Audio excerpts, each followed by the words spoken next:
Hola, esto es Out of the Box Economics. Hablemos de la semana y en particular del dato de inflación al mes de julio que será publicado este mismo jueves. En particular, lo de menos es la cifra. Muy probablemente la inflación general crecerá entre 0.60 y 0.65% a tasa mensual, lo cual llevaría a la inflación anual a un nivel ligeramente superior al 6%. Sin embargo, lo interesante es analizar qué es lo que sigue proveyendo, lo que sigue alimentando las presiones al alza por parte de la inflación al consumidor. En sus pantallas pueden ver el comparativo de los precios relativos y el consumo relativo. ¿Relativo a qué? Se trata del consumo y de los precios de mercancías respecto a servicios. Sabemos, la pandemia, uno de los choques que generó fue precisamente que el consumidor privilegió, cuidó, resguardó o hasta modificó sus hábitos de consumo inclinándose hacia mercancías y dejando de lado algunos servicios que o se mantuvieron cerrados o han tenido una apertura mucho más gradual. Pues bueno, lo que vemos es que parte de este choque inflacionario tiene que ver con un efecto en precios relativos motivado por la pandemia. Vemos ahí donde la línea verde y la línea roja siguen una misma trayectoria de choque cuando se presenta la primera ola de contagios. Y después y hasta la fecha, lo que hemos visto es que los hábitos de consumo se han ido estabilizando, el consumo, el ritmo de crecimiento del consumo de mercancías se ha ido moderando y el de servicios se ha venido recuperando moderadamente, lo cual ha dejado a ese cociente en la línea verde, pues ya en una trayectoria de estabilización. Sin embargo, el choque sobre precios sigue alimentándose. Ahora sabemos que hay mucho más factores detrás que simplemente la disrupción en el comportamiento de los consumidores. También hay choques de oferta, también hay choques que generaron cuellos de botella logísticos, cuellos de botella productivos, que en buena medida siguen alimentando este tipo de choques.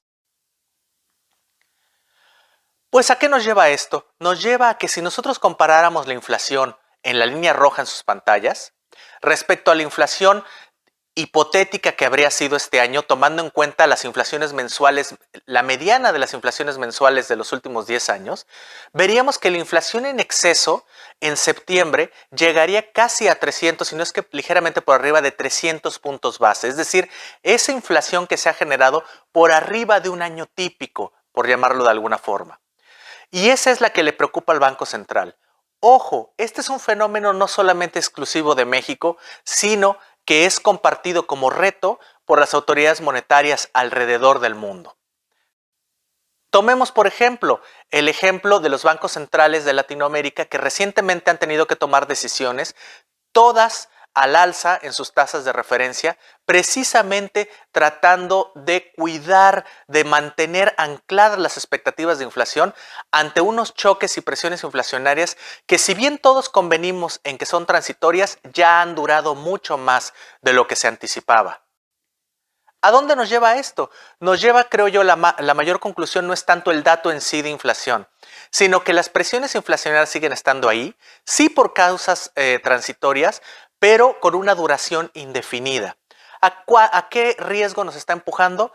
A que lo que han sido reacciones preventivas por parte del Banco Central de elevar su tasa de interés para tratar de mantener ancladas las expectativas de inflación de mediano plazo y la formación de salarios, se vean forzados a fusionar este ciclo preventivo con un ciclo de normalización, es decir, aquel ciclo que de igual forma el Banco Central hubiera iniciado al ver la recuperación económica, al ver que las presiones de demanda estarían más cercanas y sobre todo al ver que la Reserva Federal habría comenzado un movimiento en la misma dirección, el cual se ve cada vez más cercano, la normalización de la política monetaria de la Reserva Federal.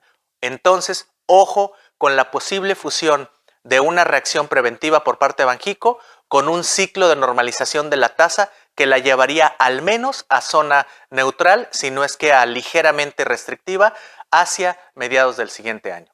Muchas gracias, es todo por mi parte. Los invito a que me sigan en mis redes sociales.